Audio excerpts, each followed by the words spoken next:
أنتم تريدون قتلنا، واليوم يريدون رجالك قتلي باسم الدولة، فنحن ندافع عن أنفسنا، وسأدافع عن نفسي بكل قوة ولا يشغلني ما تريدون فعله، وسندافع عن أنفسنا بكل ما أوتينا من قوة.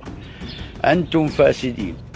60 ساعة من الرعب والخوف عاشتها أهالي محافظة أسيوط، اللي فجأة بيسمعوا صوت ضرب نار مستمر بدون توقف، والشرطة بتحذرهم ما يطلعوش من بيتهم نهائي مهما كان السبب. وفجأة بتتقطع الكهرباء عن المنطقة كلها، ووقتها وصلت قوة عسكرية من القوات الخاصة اسمها البلاك كوبرا، وساعتها الأهالي عاشوا في رعب وخوف حقيقي لمدة 3 أيام متواصلة. لكن الصدمة الحقيقية اللي انتهت بيها الأحداث دي كانت هي دي المفاجأة. علشان تفهم ايه اللي حصل وتعرف تفاصيل أكتر عن خط الصعيد ونهايته الصعبة، شوف معايا الموضوع من أوله.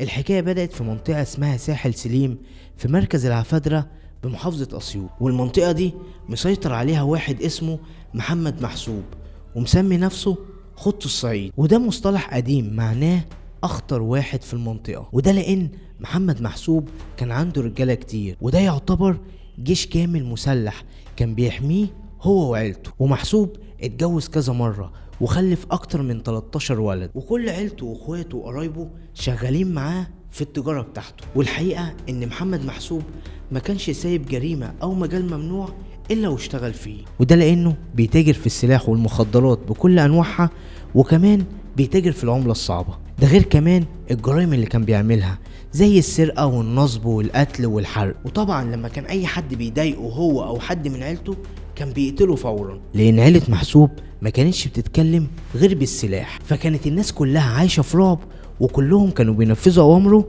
لانهم كانوا خايفين منه. والحقيقة كمان ان هو كان عامل نفسه كبير المنطقة، واي حد كان عنده اي مشكلة كان هو بيحلها له، وبيحمي الناس من المخاطر، وبيهرب اي حد بيعمل جريمة. واللي كان بيعمل اي جريمة كان بيسكنه في الجبل وبيخليه من المطاريد او من الرجالة بتاعته، بس كل ده في مقابل ان هو بيفرض عليهم اتاوة وبياخد منهم فلوس. وطبعا اللي ما كانش بينفذ اوامره كان بياخد جزاته من رجالة محسوب. والحقيقة ان محسوب كان مستمر في جرايمه من سنين طويلة، وبدأ النشاط الاجرامي بتاعه في 2004 وزاد قوته في 2011، لان دي كان سنة الثورة وكان فيها انفلات امني بشكل كبير، ويمكن ده من اهم الاسباب اللي خلت محدش قادر يقبض عليه. لكن في الحقيقة ان ظهرت اقاويل كتير بتأكد ان محمد محسوب كان بيستمد قوته من رجال امن فاسدين، وناس تانية قالت ان اللي كان بيحميه هم قرايبه اللي شغالين في السلطة. وايوه فعلا ما تستغربش من حاجة زي كده،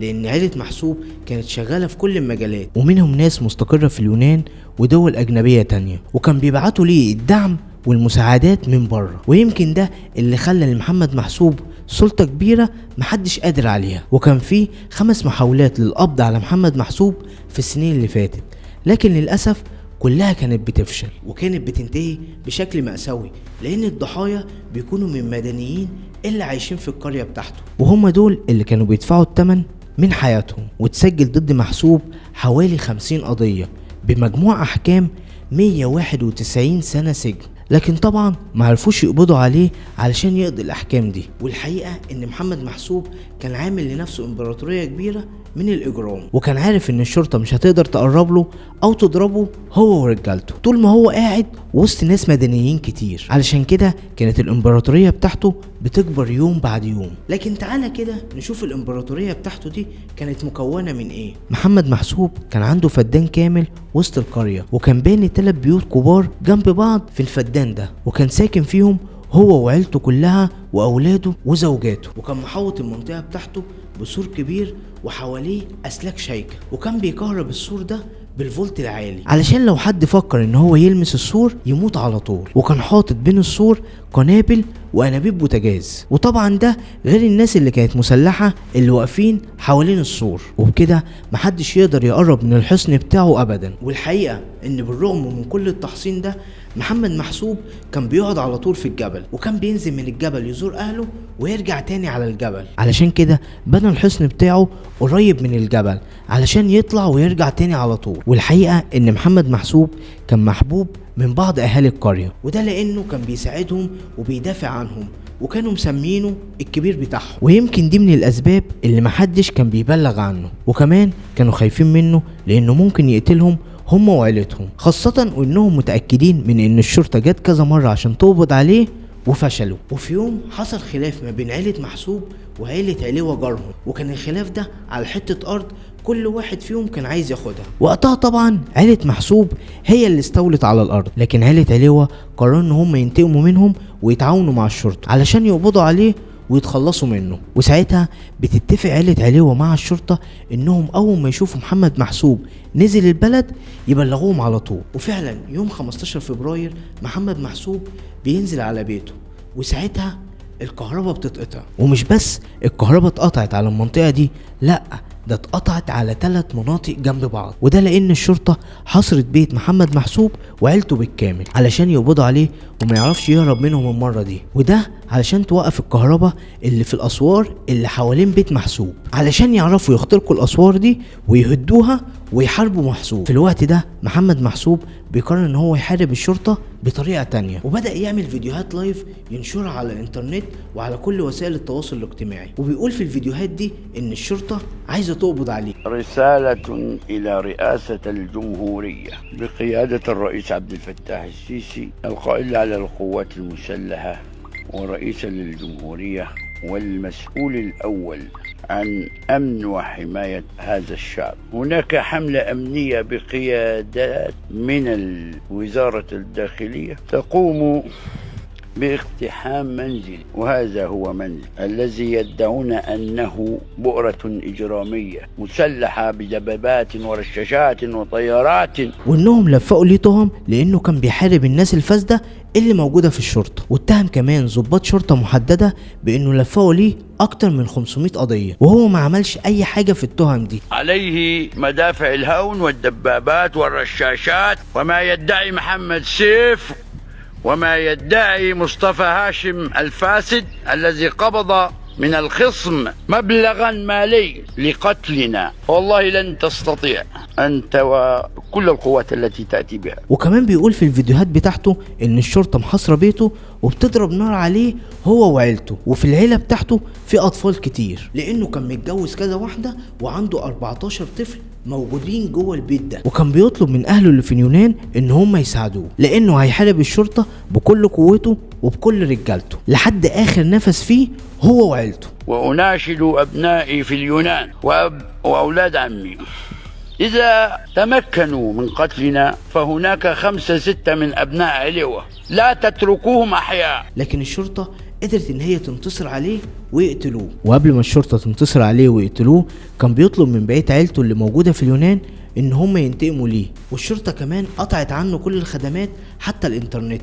لما بيلاقوا إن هو نشر فيديوهات كتير وعايز يعمل فتنة جوه البلد. لكن في ليلة الشرطة بتقرر تنزل فرقة عسكرية خاصة واسمها البلاك كوبرا، وكمان الفرقة دي ظهرت في 2018 وكانت بتعمل مهمات مستحيلة. والمتميز في الفرقة دي ان هي سريعة ومتدربة على اعلى مستوى علشان تواجه اصعب المهمات اذا كانت في المناطق الصحراوية او المناطق الجبلية. وهي دي الفرقة اللي واجهت محسوب وعيلته، وكانت المهمة اللي مكلفين بيها ان هم يقضوا على محسوب وكل المجرمين اللي موجودين معاه من غير ما يأذوا اي حد من المدنيين او الاطفال والنساء اللي موجودين في عيلة محسوب. ويظهر ان محسوب قرر ان هو يواجه الشرطة ويضرب عليهم نار. وفعلا في الليلة دي محسوب بينزل فيديو وبيقول ان هو هيواجه الشرطة بكل قوته، وبيحذر الناس اللي موجودين في منطقته ان هم يخرجوا من بيوتهم نهائي، وده لانه هينشر غازات سامة في الهواء.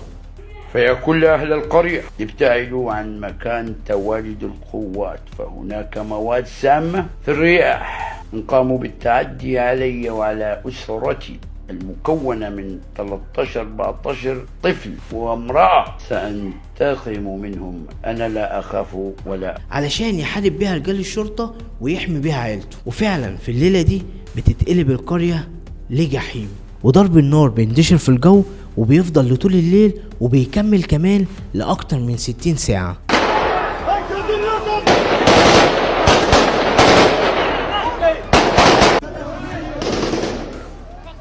ضرب النار ابتدى.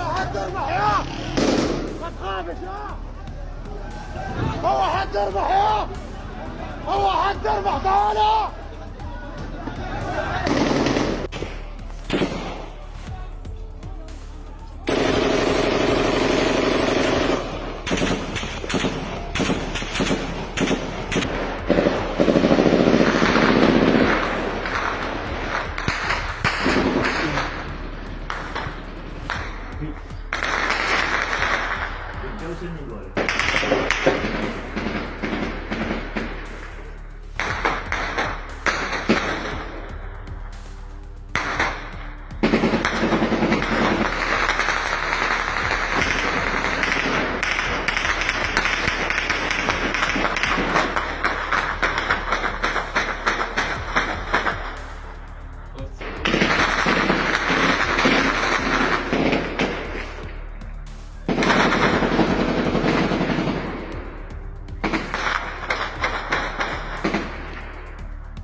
وطبعا التلات قرى اللي جنب بعض كانوا عايشين في ظلام، ولا عندهم كهرباء ولا عندهم خدمات. واستمرت الحرب بين عيلة محسوب والشرطة لأكتر من 60 ساعة، وأخيرا انتهت الحرب بعد 3 أيام، والشرطة أعلنت إنهم قتلوا محمد محسوب ومعاه 7 من أعوانه، وكان من ضمن ال7 ابنه وأخوه وابن عمه وقرايبه. والحقيقة إن الشرطة كانت متوقعة إن في ناس من اللي بيحبوا عيلة محسوب كان ممكن يعملوا مشاكل وقت ما بيستلموا الجثث، لكن امبارح تم استخراج إذن دفن لمحمد محسوب وكل اللي ماتوا معاه، وجم أهل محمد محسوب وباقي عيلته علشان يستلموا الجثث ويدفنوهم. وكمان كان في فرقة تانية مخصصة لممتلكات محسوب والإمبراطورية بتاعته، وده لأنهم لقوا ترسانة أسلحة خطيرة موجودة تحت البيت وممنوع تداولها أصلا للأفراد العادية، وكانت مخصصة بس للجيش، لكن محسوب كان عنده منها كتير، وطبعا كانت متهربة من بره. ده غير كمان المواد المخدرة اللي كانت مختلفة